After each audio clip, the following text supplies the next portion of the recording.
I'm going to invite up our panelists so that we can get a little bit more into the question around media freedom, right? This is the intersection of AI, big tech, and the future of media freedom, because we can't have a response to the information integrity issue. We can address the problem, but we also have to address the solution, as you said. Thank you so much, Maria. Journalism is an antidote. Journalism is the supply side. And so we have to figure out how do we address these issues and come up with some solutions. So please, panelists, come on up. We've got MEP Geese up with us. We've got Mira Milosevic, the Executive Director of the Global Forum for Media Development, Quinn McKew, the Executive Director of Article 19, and Dimi Zagorski, the Europe Policy Director for Wikimedia, which is, we wanted to get a range of perspectives. Sorry, here it comes. Thinking about our information environment. And, we've just heard Maria Ressa warn that the battle for facts is the battle for freedom. So we need to ask ourselves what happens when the infrastructures of truth themselves, of fact-based observation and analysis, our media systems, our open knowledge commons, our online speech spaces, are captured and distorted by big tech and now by the AI systems. So thank you to the panelists for joining us. I know it's a really hard thing to follow Maria Ressa. But, why don't we start and Alexandra, you've just heard a lot of the diagnosis of the problem, and you also know that, media freedom is under attack around the world, in Europe, by the platforms, et cetera. What do you think that Europe can do? You heard a question also about the budget process, about funding for media, but thinking broadly, what can we do? Well, that's a great question, if only I knew. But I think Maria gave us a lot of inspiration, and I know that one thing is already happening, that there's people, I don't know if any of them is in the room, that are working on building European platforms, on building the technology, and this is what you did, and I think this is why are we not doing this in Europe? And we started a year ago with the idea of the Eurostack to think about digital infrastructure, because it's important to have a social media platform, but then you need the cloud capacities. So this is something that we started in Europe and where we have industry on board working on this, but this is also a big fight because, the lobbying you mentioned, I think this is something we really need to make sure we're not underestimating. If I may, just an anecdote to illustrate that. Yesterday after the conference, I was invited to the technology roundtable of the Munich Security Conference, and that was the new Minister for Digital Affairs from Germany in the room. And right next to him was the public affairs person of Palantir, who did most of the talking.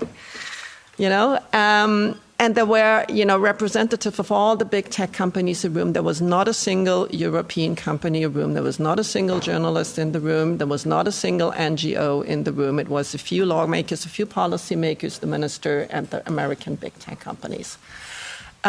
Strongly advocating against any regulation, against making sure that European companies can build digital infrastructure, because this is what we need to build a European social platform, because we do that. And then Google or AWS can just say, President Trump told me to just cut you off. This is something that can happen. So I think that is the first thing, have a European or more a platform where many startups, many initiatives journalism can build their own platforms, their own apps, their own technology. That is super important. I think the other pillar is we do have the regulation. This is the advantage we have in Europe. So let's keep pushing to really implement it. And Maria said that. I'm really frustrated because we are right there. We can do this tomorrow, and the European Commission is not doing this because they lack the courage, because they're afraid of the Trump administration. They're afraid of higher tariffs. They're trading in democracy just to sell a few more cars to the US. That is something that we need to stand up against, and everybody has to say, we're waiting for Europe. Have this courage. So I think we need to do the two things at the same time. What can we do at the level of the European Union? The European Commission is coming forward with the so-called Democracy Shield.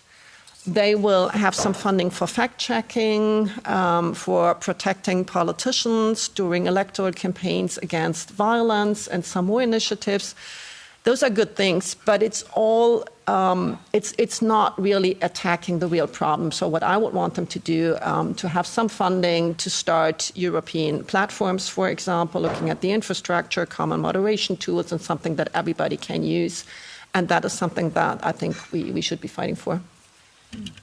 So, Quinn, you work with journalists and human rights defenders around the world to protect freedom of expression. And I think that when Maria, when in her Nobel Peace Prize speech, seemed to speak for a lot of the profession that said, these American companies controlling our global information ecosystem are biased against facts and biased against journalism.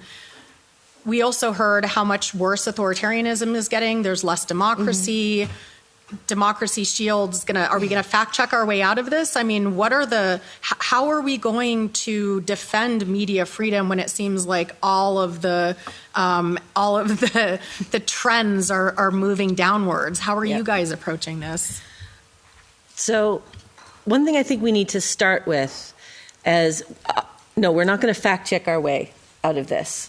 That's not to say that facts are not what we should build the world on, but if you look at the fact-checking initiatives around the world, the amount of money going for that is going down.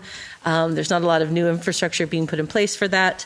But I want to take a step back, and in the context of your question, and in the context of a lot of this discussion that we've been having, I want to challenge us all to avoid the idea of inevitability. If you go and you listen to the tech companies right now, and who are the major investors in artificial intelligence, they will tell you that AI is inevitable. Inevitable. Throwing up regulation, trying to stop it, you can't unwind history. That is, show me one major technological advance in human history that we have not subsequently improved on or made safer. There is none. So the idea that we should just have unfettered access for artificial intelligence systems to be designed is a marketing idea, to kind of take that point. We're being fed marketing ideas and we're accepting it as truth. And we need to be a little bit more savvy in terms of that. The other thing that's being portrayed as inevitability, which gets to your point about media, is we increasingly say, even amongst those of us who are trying to protect media freedom, that media is on life support, right? And there's some truth in that it's getting so much harder.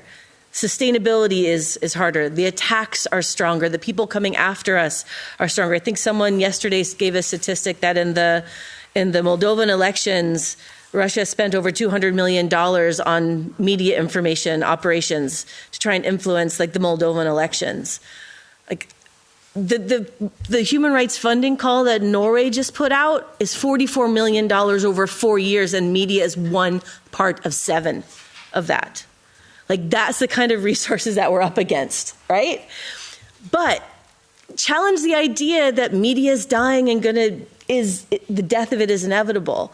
Because as Maria has shown, people value actually having the right information. We might have to completely re-envision how we do it, but let's not feed into the narrative that we're all dying.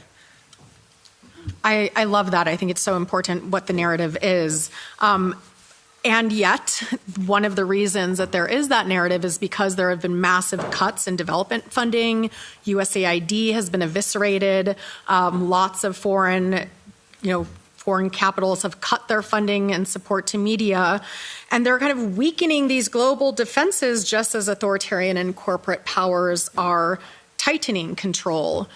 And yet we also know the problem that comes from dependence on government. So we need, business models. We need economic conditions that allow sustainable media. And Mira, you work with media organizations or development media support organizations around the world. And, there's some really interesting things happen. But I know a lot of GFMD members and the media they work with are dependent on Facebook, TikTok, maybe not as much X, YouTube. can we have a future media freedom with these platforms? Like, how are your media dealing with this? Thank you, Courtney, and thank you for having me here. I'm very inspired after what I've heard from Maria, Alexandra, and you and Quinn so far today, and also by the things we heard yesterday in the conference. And Maria has explained it really well, where we are with the platforms. So the search referrals are down almost 80%. The referrals from the AI chatbots and models are not even close to that. There is no business model there. And the only thing that is left is your websites, your newsletters, and your own property and media. And, some, of course, media have to operate through Facebook in some countries where they have audiences still going there, but that's not stopping them from developing platforms as a promotional tool and giving some kind of way for the media to bring audiences to their own properties. But what I wanted to say is, even when they have their own properties and their own websites, we are now facing capture there as well. And you mentioned the Journalism Cloud Alliance that we have started with our colleagues from Investigative Journalism Networks, including OCCRP, ICAJ, and others. So I will just give you an example of Panama Papers. So this is one of the most influential investigations over the last 10 years that has gathered work of 100 newsrooms and has processed around 3 terabytes of data to be able to start the investigation. That costs, and that costs hundreds of thousands of dollars just to unpack and see what's there and what data means and what can be concluded from that. It took a year for them to do this investigation. At the end of it, they have uncovered hidden wealth with tax evasion and avoidance.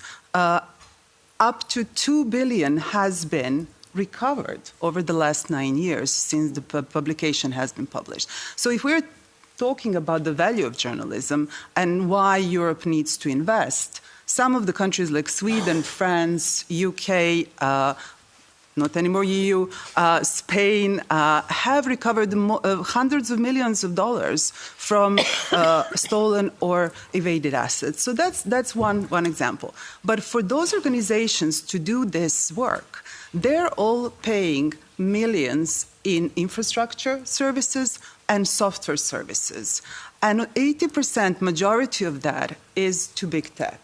And so we have now this trend that Maria has explained, that you produce the content, you get support, you find donations, you find your audiences that support you, but then you don't have access to the networks, you don't have access to social media, you put it on your website, you bring the audiences, but then the bots come as well and now steal your content for free, and you do have to pay egress fees of transferring that data from your website. So there is absolutely no model at the moment, especially for accountability, investigative journalism, that requires a lot of work, a lot of collaboration across borders, and a lot of resources. Without support, this is not going to happen. So what we are doing is we think that the community needs to come together and take little by little economic power and ownership. And I can talk about it a bit later when I give you my ideas about what EU can do. Thank you for that. I think it's also interesting, when you talk about like the value and how we can, respond, right? The value that is created by journalism, obviously to democracy, but also to the AI systems themselves, right? We know that journalism is actually a small but significant portion of that. And Wikipedia is actually one of the most important data sources for AI models, yet it is under political attack. It's financially neglected. It is now also being weaponized, I think, by generative AI and bots who know that this is now a source of information. And so how are you guys dealing with this, and how Wikipedia is our kind of public encyclopedia or public, it's not journalism per se, but I see it very much in the same world. How are you guys thinking about and addressing the attacks on knowledge and the underlying importance of Wikipedia in our new information ecosystem? Yes, these were very many questions, but I'll start with the first one. So first of all, yes, Wikipedia is not journalism, and it is very important to keep in mind that Wikipedia cannot exist on its own. So Wikipedia can only exist if there are journalists, if there is open science, if there are really media that we can cite and refer to, so Wikipedia is actually a credible source. So for us, the shrinking of the media space is a huge problem. And the shrinking is both, there is a community, there is a content issue, there is an infrastructure issue, and there is a money issue. So these are the four categories we work with. Maybe just to give an example, because I think this is an experiment that maybe not many people know about, it is very uncomfortable for us to do this, but we felt the need that we need to. We're proud of being a not-for-profit, but we created a owned and operated entity called Wikimedia Enterprise, which essentially tries to, get something back from these very large companies and AI companies. Because the one thing we realized that they really need and they really value and that they're very afraid of losing access to is human knowledge and also constantly updated human knowledge. So this is the one thing where we have a leverage point. If you look at our servers over the past year, the bandwidth usage of our servers increased 50%, but our access numbers went down. So there are fewer people going to Wikipedia and its sister projects, but we have 50% more bandwidth cost. And this comes from crawlers. So what we did is we created this Wikimedia Enterprise. It essentially offers a very high-speed API, so a pipe to the Wikipedia server, because our issue is we cannot paywall our services because we are free and open and we want to remain this. Like, we don't want to change just because, some people are doing, things that we disagree with. So how does it work so far? These companies essentially come, they pay money to the Wikimedia Foundation, and then they get a high-speed live API access. For now, it started working. We're getting 4% of the annual income of the Wikimedia Foundation of this financial year comes from this. We built a cap, so we would never have more than 25% of our income come from there because we don't want to be dependent on that. But what we also didn't want to happen is that our small donors that we live on now actually fund and finance the crawlers of the AI companies. Maybe one more thing I have to say there, really, when you negotiate with these people, it's not always easy. It seems like, I don't know how open I can speak, but it seems like a lot of them are quite young and they believe they own the world. And I believe this will change. I mean, they'll go to some drama, they'll get unemployed once, and maybe in 10 years these will be nice people, but for now it's not always easy. It's not always easy to talk to all these people. So at some point, I mean, we would hate to limit access to Wikipedia, but also we as a community might have, if this good citizen advice, please use our APIs doesn't work, we might also have to think of maybe restricting crawler access, at least to the very highest, intensity bidders, crawlers. And then, these are complicated conversations that we're having, and they're not easy for us to have because we really want to be free and open and accessible to everyone. So, yeah. That's so interesting. It does make me wonder, maybe if you get more money, you could give some of that to the journalists and media outlets that are so important to creating, but we can have that conversation later. But this point about the value and importance of human-created data that is timely, relevant, ideally factual, is really critical because I don't know, Alexandra, if you've seen the studies that have shown just how prevalent Russian and Chinese disinformation and propaganda is in a lot of these chatbots. There have been several studies by academics, by NewsGuard, by Graphica, lots of studies showing how, because they scrape the open web, you have more publishers putting their stuff offline, and you have the uptick of generative AI propaganda. This is distorting the underlying models. Europe is very concerned about, if you want to call it disinformation or propaganda, weaponized information operations. And yet there's this, tension over should we enforce our copyright law or not, right? There's a text and data mining exception for non-commercial uses, but these are not non-commercial uses. Like, can't we tie these together and get some action to stop the theft, to stop, to make these products safer and better? Yes, absolutely. And one of my frustrations is that I'm not seeing all that courage and political will to do that.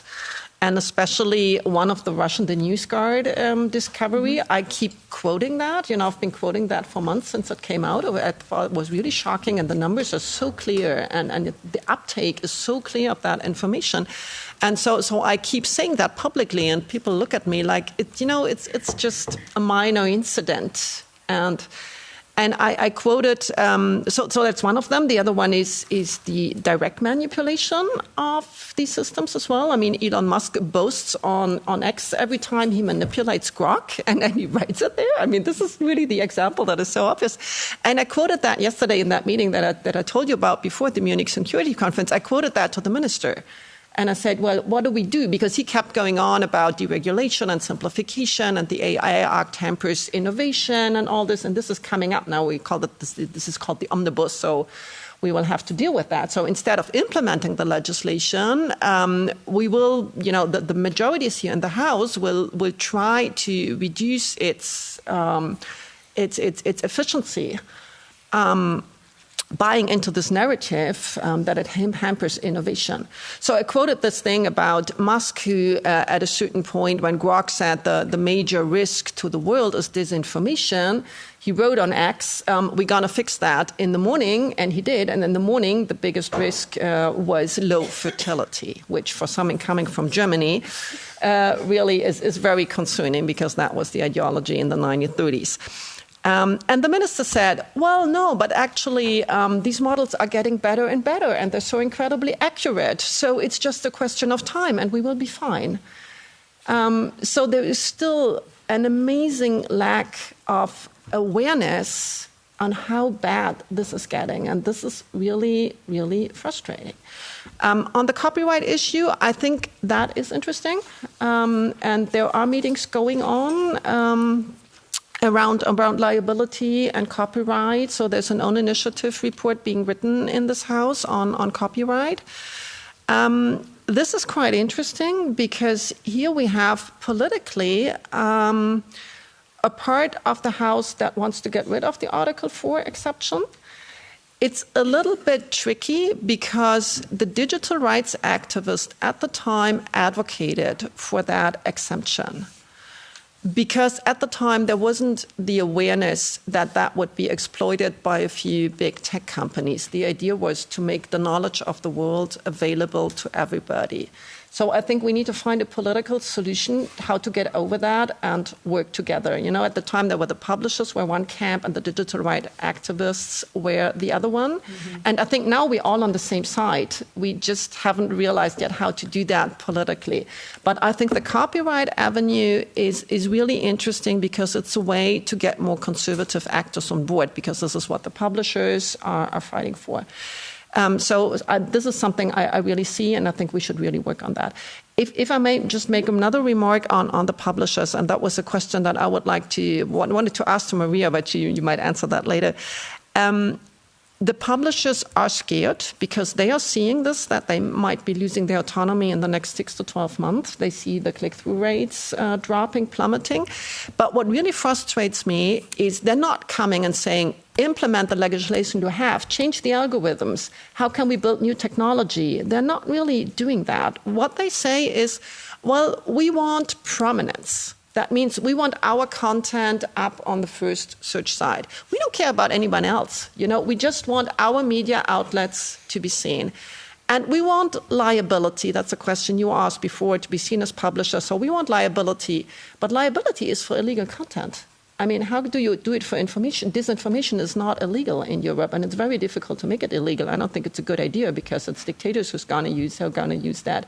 So my feeling is a little bit, there's a lot of different communities who are harmed by this tax surveillance model, But every one of them, and the publishers and journalists, I have to say that particularly, are just fighting for a very, very little fix, a very small piece. And that fix is going to come and make it worse. This is what we are seeing.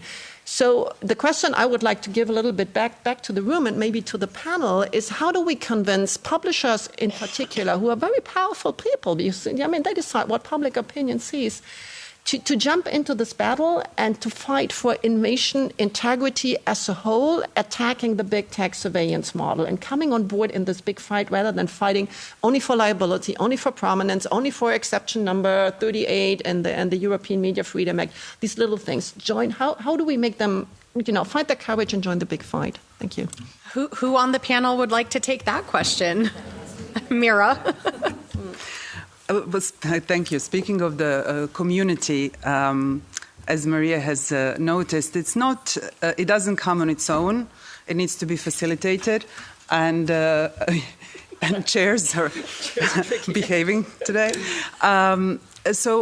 What we've done since 2018 with a lot of colleagues from different organizations, including Article 19 in this room, we have created a very informal but a very active working group of freedom of expression, digital rights, journalism associations and unions and syndicates, some of the publishers and other groups to work together to inform the Commission, the parliamentarians, and anyone who wants to listen about where those common points and where is that common ground that we can find.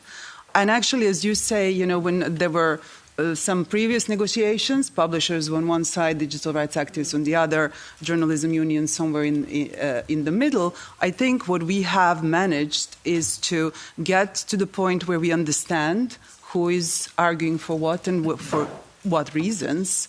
And I think that has brought us to be much more effective when it came to European Media Freedom Act, that has been adopted with much more strong position and support from all these groups. So I think that there is a progress there. It took us 7 years. A World Association of newspapers and news publishers just had a change of leadership, and a Danish publisher is going to be a CEO. Denmark is the only country where the publishers actually came together to negotiate with their companies as a group. And so this is an interesting model, and you're saying that maybe that could be an interesting way forward. They are also starting some of the lawsuits when the AI companies are not following through. So this is something that I think is very important, and I hope that watering down of legislation is not going to mean that some of the major articles that are regulating assessment of risk and harms related to freedom of expression in the DSA, and also European Media Freedom Act, and different articles, especially relationship between journalism media organizations and big tech, very large online platforms. Those are Articles 18 and 19, and we are waiting for guidance now from the Commission, and that's one of the things where we're really hoping that there will be a strong leadership and bold action from the Commission to make that kind of crossover between DSA and EMFA happen. So that's...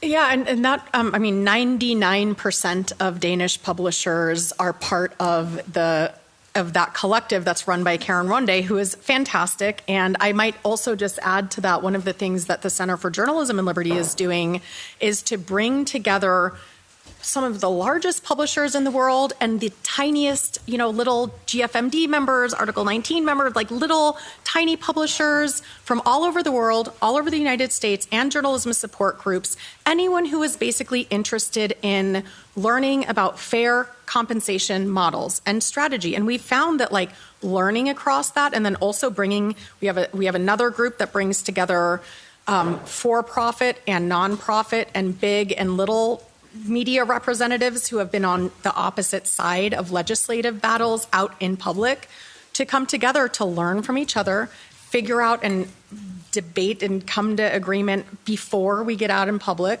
And we found that's been very successful in terms of learning what's happening around the world, especially when it comes to how big tech is using its lobbying power to divert regulation or manipulate the process. So, I mean, it seems like but it takes time, it takes learning, but there is a slow, I think, interest in building that community. I mean, Wikipedia people, it's a community, but it also seems to be like a very unique community. Do you have anything that you think, your guys' experience of building community to create this like really amazing alternative to big tech that you could give to our community?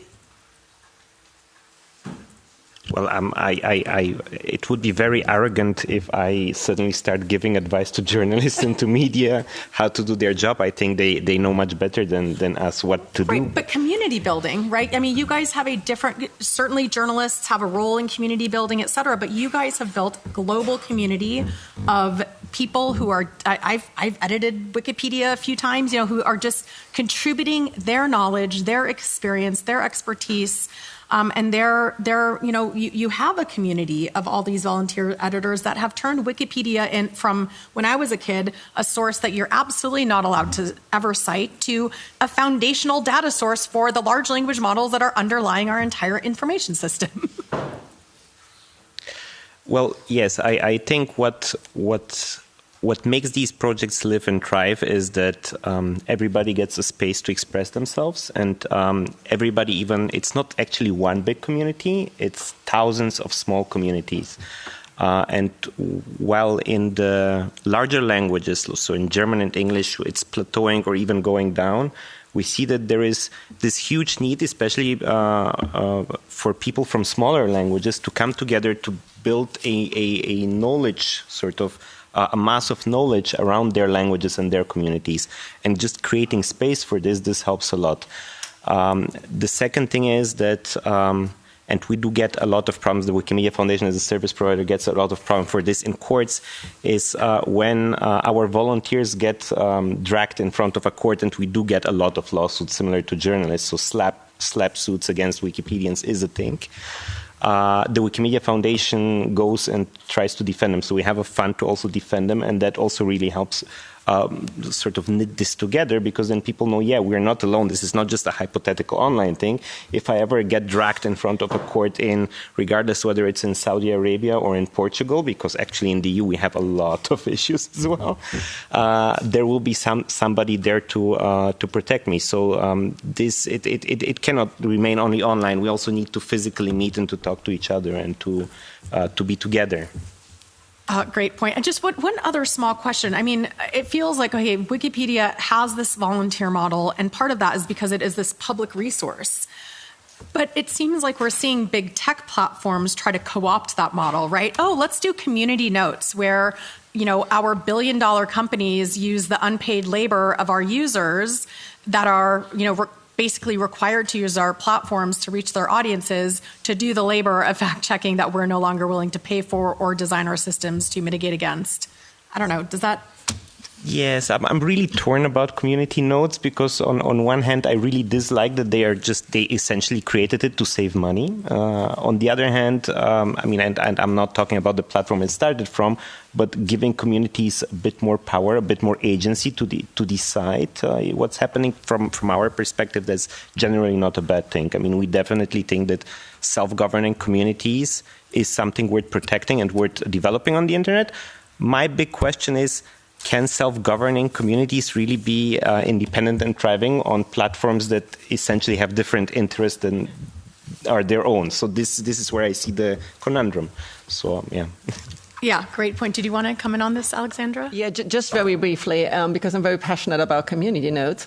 I think Maria Ressa explained very well what happens to women who engage in the internet. And how many women are there still activists, journalists, scientists, politicians on X? People leave those communities because they're not inclusive. So the community that stays there absolutely is not representative of the population of the world and of the people who would like to communicate there. So having, to be very blunt, and I'm sorry for saying that, but white, rich males deciding what are facts and what are not facts, this is absolutely unacceptable. Excellent point. Thank you for raising that, in addition to the other points. Quinn, we're in an era, so we've worked together for, many, many years, probably as long as Maria and I have. And we have a human rights framework, we have international treaties and all of these normative frameworks, and they're very important. But we are in my opinion, an era of normative destruction, right? We have, we've seen that self-regulation is insufficient with big tech. We see that, democratic norms are under threat. The U.S. is no longer playing any sort of effort to be a normative leader. Are human rights frameworks enough? Are we going to have to look at other toolkits, or can you leverage some of the hard power of competition bodies, antitrust enforcement, where we have actually seen some efforts to mitigate the power of big tech? You stole my word, Courtney. Because I've been saying for a number of years that we have to move towards hard power. I think one of the things as an American we have found this year is that the norms are only as good as the people enforcing them. Norms are often a form of soft law that we talk about, but there is hard law, and we need to be using the hard law that's in place to actually fight for the principles that are actually underpinning those laws. That's why it's so important that I was speaking with some people look, one of the things that in the freedom of expression community and in the digital rights community we're really concerned about, as we've been talking about, is that Europe will lose its nerve on the DSA, DMA, and AI Act, right? And the Media Freedom Act as well. And it was put to me bluntly by a politician from the Netherlands that, look, at the end of the day, we want to keep our sovereignty over this, but we care about NATO more. And that's actually the trait. It's not the cars. They're literally putting it in terms of, we don't want to move away from the NATO alliance if this is the thing that's going to break it.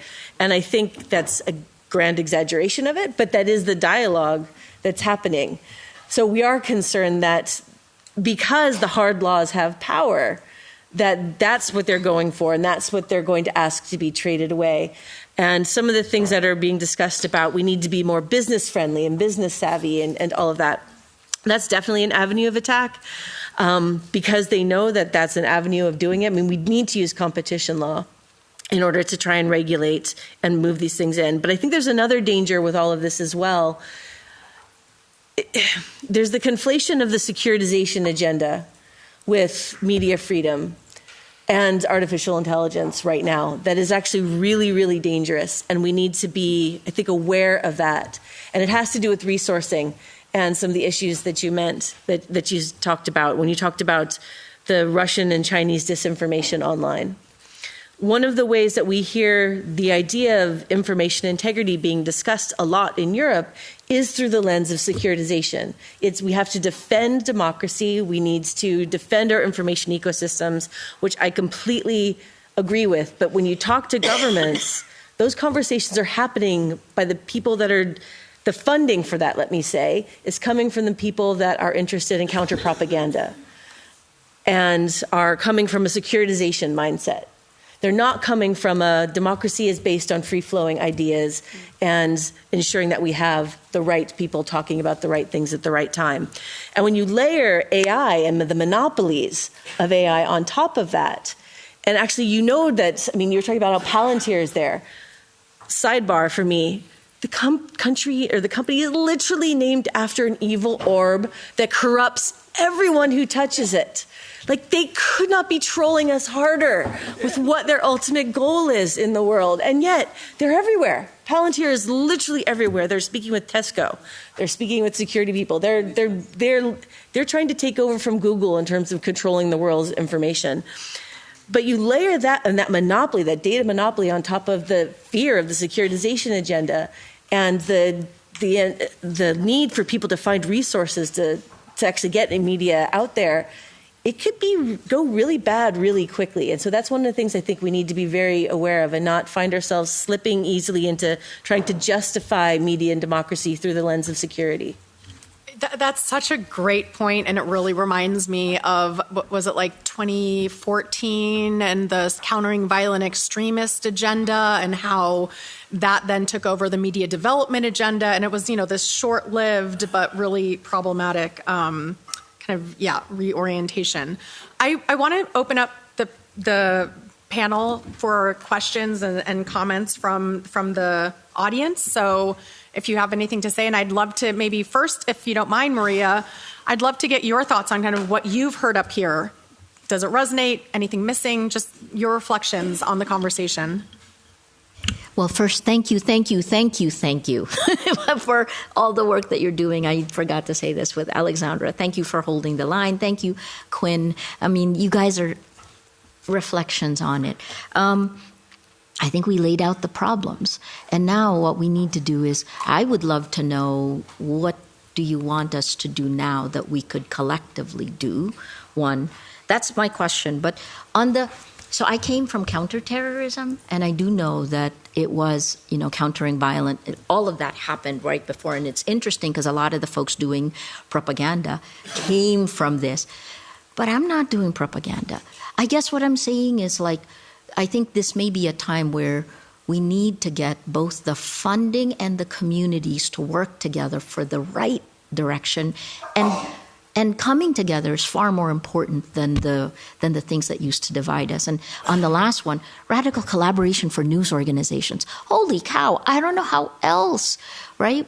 Because we are all on the same side and we will not survive. We didn't even talk media consolidation in the United States. But this will happen here, Europe, hello, right? So yes, so what would you like us to do? What is possible right now that would move the needle? Right. Just to link to what you were saying about the lobbying activities, and I'll start with the numbers. So I want to go into numbers and what European Union can do in that sense. Of course, implementation of laws, hopefully not watered down. But you mentioned that, or Maria, that lobbyists of big tech in Brussels spend anywhere between 100 and 150 million per year on lobbying around these laws. That's much more than what European Union invests in journalism, both internally and externally. And it's very hard to get those numbers precisely because there are so many instruments and they're so different. But that's one of the topics that we really need to discuss. And also that money that you said 20 to 50 million, we hope it's around 80 when you bring together different adjacent revenue streams. Not only funds journalism for those investigations, but also the whole freedom of expression and policy community. And so there are very few organizations that are capacitated properly to really address the size of the problem and to provide that kind of input into the different policy making. On the AI, at the moment, around 70 and 80% of the research is coming from AI labs owned by corporations or funded by corporations. So that's that part where civil society as a community has a huge disbalance in power where those voices can be heard. So then we have one thing that we haven't mentioned, and it's in the European Media Freedom Act that we really need to make sure is protected. It's public service media. That's the only place in the world, and most of them that are functional and not very captured are in Europe.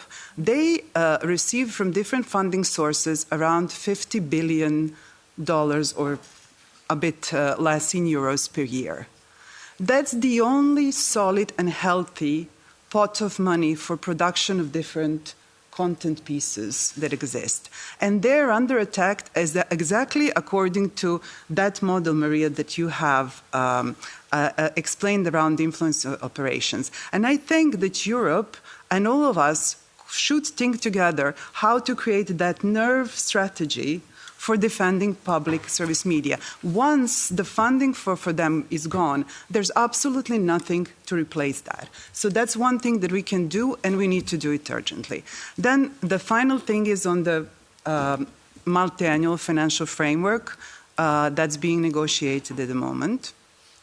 We have 3 buckets, and our small media advocacy group has created a letter that we will be sending next week. We have 3 buckets that are relevant for journalism in what is now a draft of the multi-annual financial framework. One is Agora EU program that is almost double in size to what it has been. However, even if the proportion of the media funding stays the same or is it increased, it doesn't get us to that 150 million per year. And so, and that usually is implemented in very small chunks and ends up in grants with media organizations that are very small, sometimes 5, 7, in best cases, 50,000 euros. That is not going to solve the problem that we are in. So that's the first bit. So great for European Commission to increase that part of the budget, but we really need to make sure that the mechanisms are not for the 7 years ago problems, but that they're actually adjusted to what we need to resolve the problems that we talked about today. There is also Global Europe, external action budgets, and we want that to really have designated budget lines to support democracy and journalism outside of Europe where it's important. Finally, there is Europe Competitiveness Fund, where media hasn't been mentioned specifically. And yesterday, Zuzana was mentioning about that we look at media from only 2 perspectives in terms of money: grants, usually small and short term, or VC capital investment. What we really need is to treat media as social enterprises that they are. And we need more impact investing. That's patient capital, and that's turning media to what they can be, a really good businesses, but without the pressure of having high profits that are impossible at the moment. And so there is that thing on the infrastructure, of course. Zuzana said yesterday, infrastructure is not going to get funded by small grants. So those mechanisms and vehicles are what is missing, and I think we need them urgently, and that's something that Europe definitely can and must do. And finally, on the global stage, Europe needs to lead in 2 processes at the moment. One is WSIS, World Summit on Information Society, where all of this is reflected globally. And the other is a finance for development process. So Europe has led in designing civil commitments, where there is a sentence that to stop illicit financial flows, the countries will support investigative journalism and civil society organizations, and Europe needs to lead there. Thank you. Well, that is quite a list. I hope someone was taking notes, because you just got your list of what you can do. I have the list.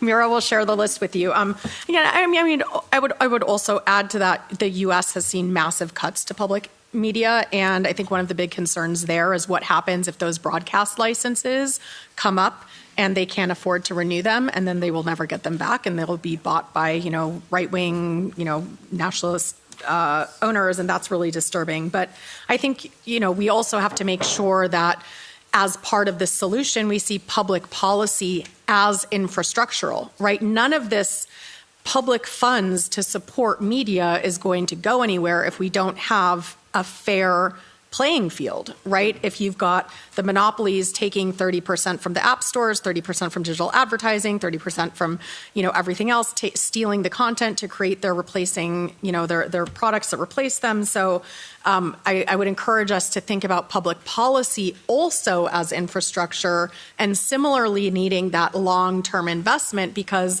I think most of the people in this room do public policy work, and it is a lot of work, right? To figure out who you need to talk to, write the reports, do the advocacy, understand how these processes work. And every little process you just mentioned takes time and energy to involve in. So, I think also the return on investment to journalism is something, if you haven't, I think it's Global Investigative Journalism Networks. They have a page where they actually show the billions of dollars that have been recovered, which is a great ROI. And would be really interesting to think about, well, how could some of that money go back to the journalists that actually help recover it? Like in the US, we have a whistleblower fund. Why not do something like that for journalism, where if you help uncover malfeasance, then you would get some of the return funds or whatever. We don't need to ideate new things here. But Maria, I wanted to go to you because you told me that you wanted me to come back to you and to make another comment. First, I think the one last thing we haven't mentioned is how the online advertising is like a mafia, right? Literally, it's like a mafia, and they take bits and pieces out. And I think that I was going to ask you what can be done about it.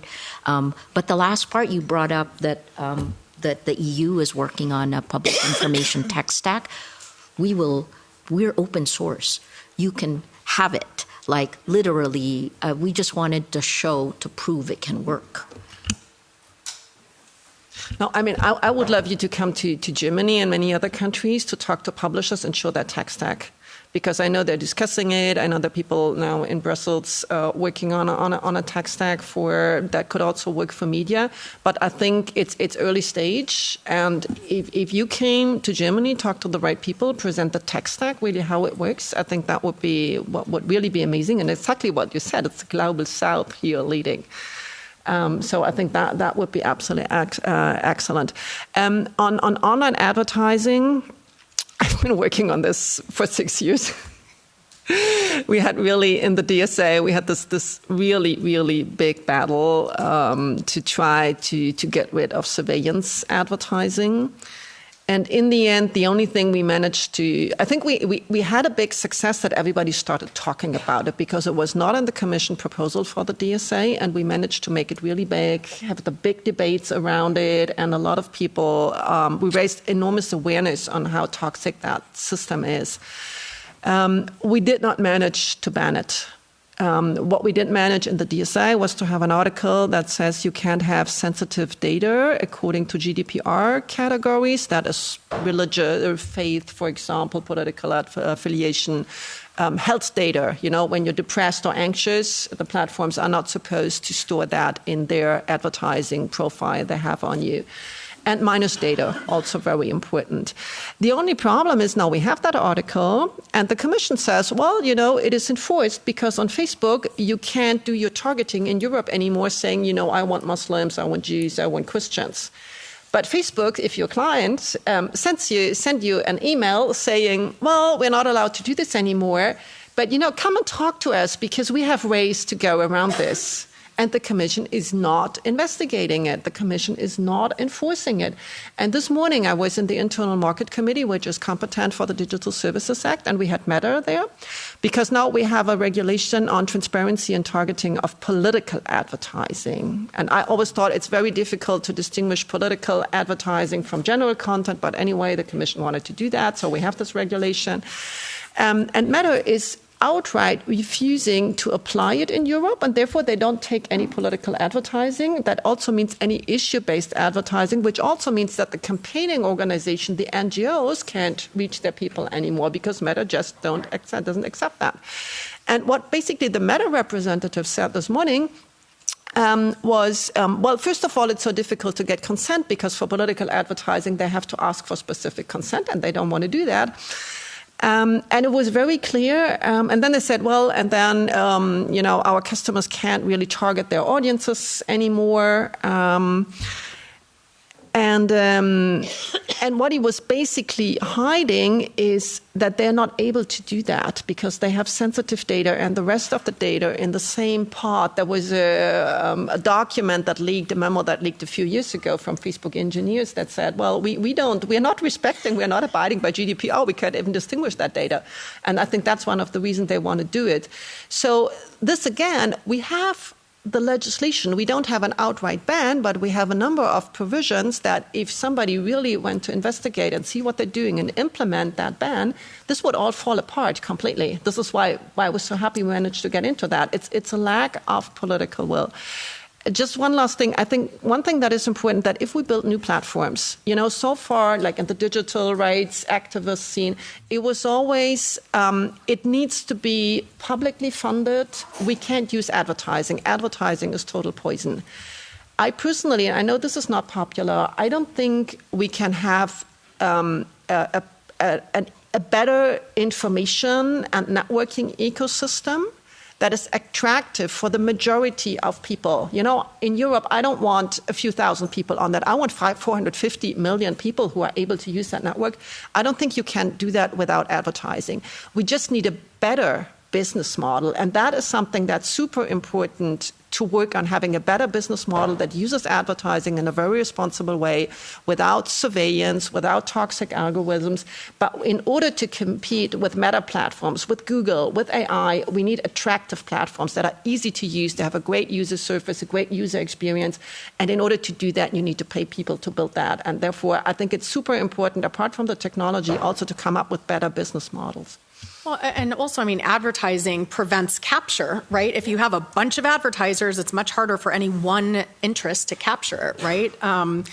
Okay, I want to go to Q&A. So if you have a question, can you please raise your hand and I'll come to you. And I want to point out, I do think the DMA has existing rules that could be used in terms of separating out data sets, preventing cross-platform usage, and let's use them. Okay, Julia.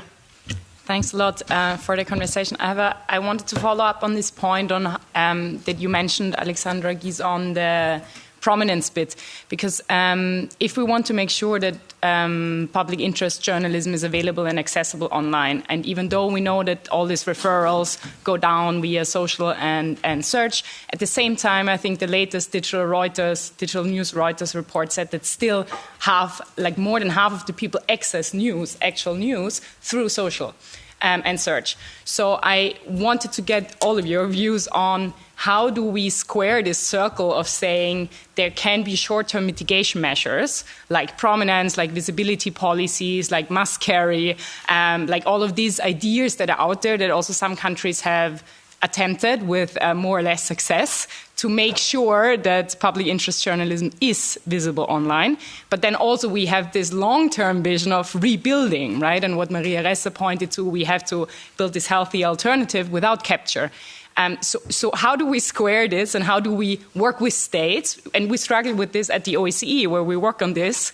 How do we tell states, should they do this short-term policies that might lead to, how Quinn, you phrase it, around the survival of media now, right?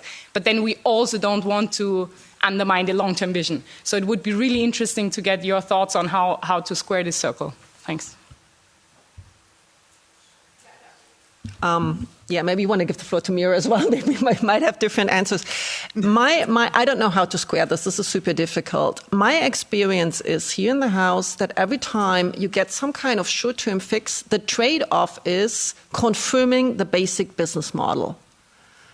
And you mentioned the end for the European Media Freedom Act, which is a great piece, except for that provision, the must carry, because that is it's a gate wide open for disinformation, because it basically gives the companies, the platforms, an excuse not to moderate really, really bad pieces of disinformation.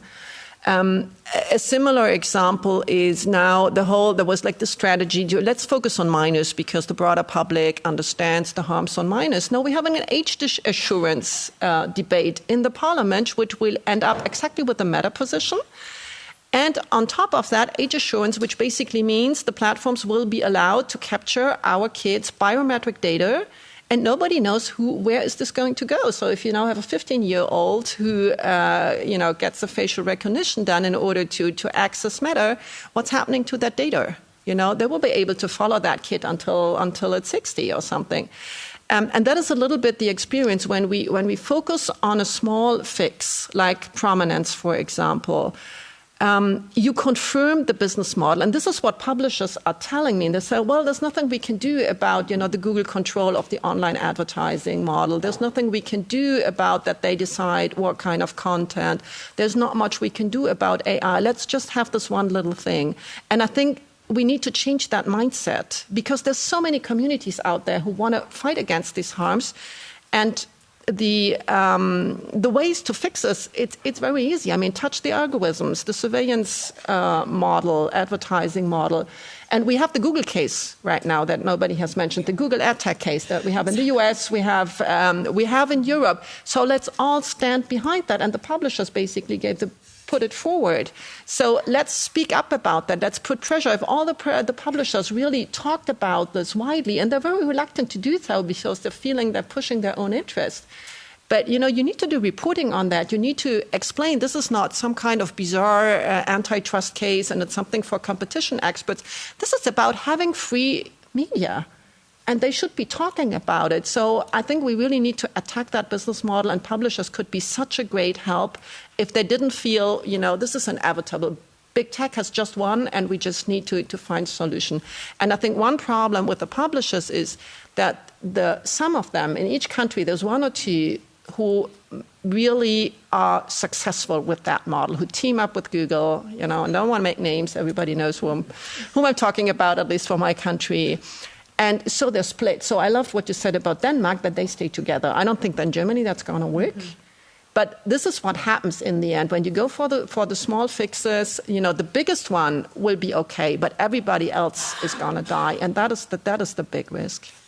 Yeah, and I mean, we definitely see that with some of the small publishers being bought off with like Google News Initiative or like a few $1,000s. I think they're also worried about retaliation, right? If they speak out. And any other questions from the floor?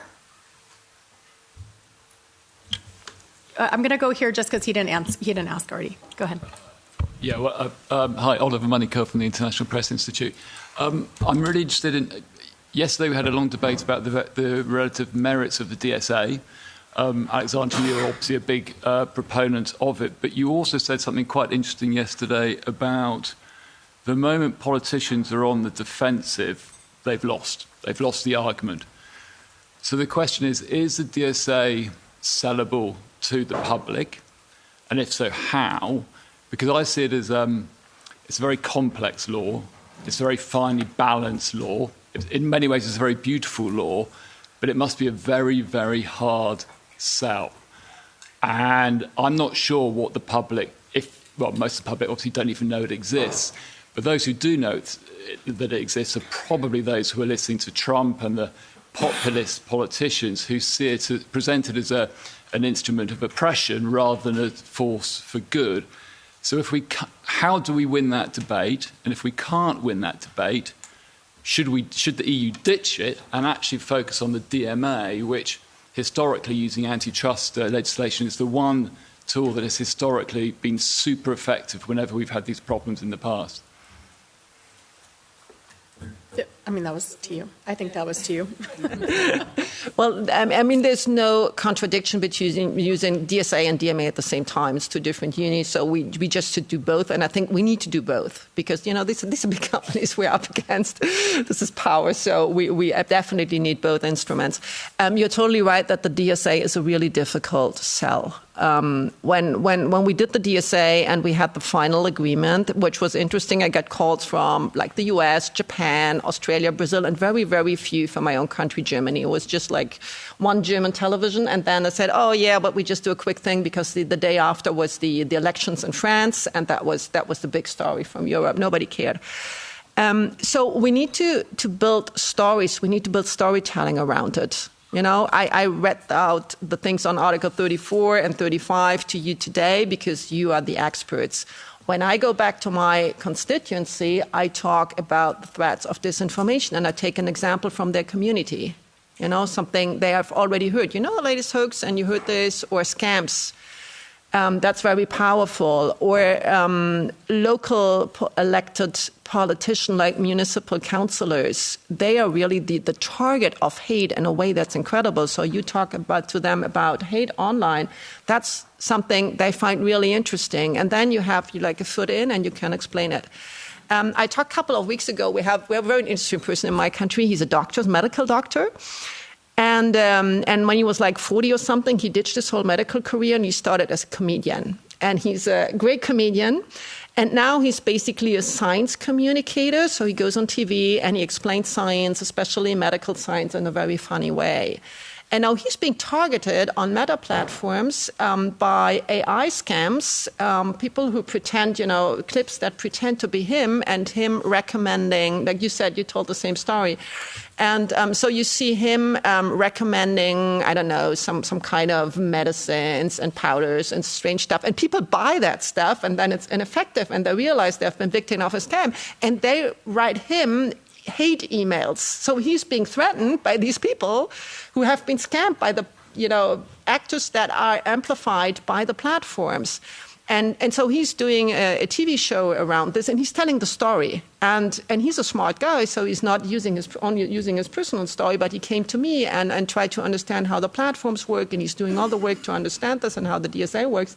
So this is the kind of storytelling we need. Start from the harm, with something that people can really relate to, and then explain what the system behind is, and ask people to put pressure on politicians. And then it's our job, now it's the Commission's job as lawmakers, we did our job to implement that. I think that is the way to get around the fact we definitely should not ditch the DSA, because at least, we're the continent that has a legal basis to tackle this. We just need to create the public will, and I think it's through storytelling and the narratives that we can do that. Brief thought from Mira? Yes, just to finish with a shout out to Maria Donde, who's sitting just there and who's actually implementing parts of the DSA as the Ireland digital coordinator, and trying to figure out also how she will do that with European Media Freedom Act. So there are things that are moving. We had also Thomas Hughes from Appeal Center Europe, who's also using that, and for the first time we have a mechanism where organizations can appeal. And finally, Julia, who was asking a question, has just published a very good recommendation list in a shape of a report for the OSCE Freedom of the Media Representative Office. So a lot of people who are working on all these things, trying to find solutions, and going back to Maria's point, collaboration, and I think we can move things. Yes, and I will also just, in addition to that report on the must-carry issue, Anya Schifrin and I did a little examination about what would that mean on digital platforms because of this concern. So, it's something we need to look into a broader range of policy solutions. So thank you guys so much. I really appreciate this great discussion. Please join me in thanking our panel.